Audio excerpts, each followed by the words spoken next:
એ કોઈ કહે બાપુ, એની છાયા દરેકને વાલી હોય છે. પિતા એટલે જીવનના બળબડતા બપોરમાં આશ્રય આપતો વટવૃક્ષ. આવા વટવૃક્ષ સમાન પિતા વિશે કહે છે ધોરણ 8ની બહેન કરમટા ઉર્મિલાબેન. બાંટવામાં આવશે. મારું નામ કરમટા ઉર્મિલા ભારાભાઈ છે. હું ધોરણ 8માં અભ્યાસ કરું છું. હું તમને પિતા વિશે સ્પીચ કહેવા માંગુ છું, તો તમે શાંતિથી સાંભળો એવી મારી વિનંતી. માતા ઘરનું માંગલ્ય હોય છે તો પિતા ઘરનું અસ્તિત્વ હોય છે, પણ આ ઘરના આ અસ્તિત્વને આપણે ક્યારેય સમજવાનો પ્રયત્ન કર્યો છે ખરો? પિતાનું અસ્તિત્વ હોવા છતાં તેના વિશે વધુ બોલવામાં નથી આવતું કે નથી લખવામાં આવતું. સારી વસ્તુને માતાની જ ઉપમા આપવામાં આવે છે.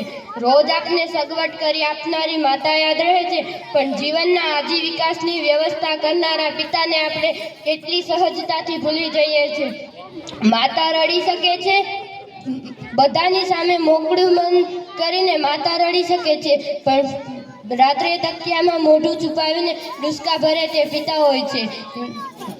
માતા રડી શકે છે, પણ પિતાને તો રડી શકાતું નથી. રોજ આપને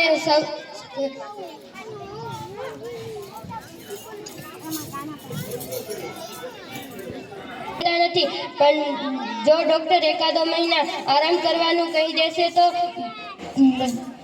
કારણ કે દીકરીના લગ્ન બાકી હોય છે ને દીકરાનું શિક્ષણ બાકી હોય છે, તે વાતનો ડર લાગે છે. સાહેબ સામે લાચાર થનારા પિતા, દીકરાની નોકરી માટે સાહેબ સામે લાચાર થનારા પિતા કોઈના ધ્યાનમાં નથી આવતા. કોઈ પણ પરીક્ષાનું પરિણામ આવે ત્યારે માતા સૌથી નજીકની લાગે છે, કારણ કે પાસે લે છે, વખાણ કરે છે, આશીષ આપે છે, પણ ગુપચુપ પેંડાના પડીકા લઈ આવનારા પિતા કોઈના ધ્યાનમાં નથી રહેતા. જીજાબાઈએ શિવાજીને ઘડિયા એમ ચોક્કસપણે કહેવું જોઈએ, પણ તે સમયે કરેલી શાહજી રાજાની મહેનતને પણ મહત્વ આપીએ.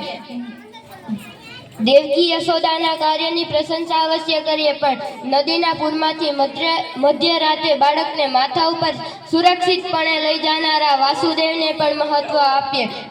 પિતા વિનાનું ઘર શું છે એનો અનુભવ કરવો હોય તો એક દિવસ માત્ર આંગળીઓથી જ કામ કરજો તો પિતાની કિંમત સમજાઈ જશે.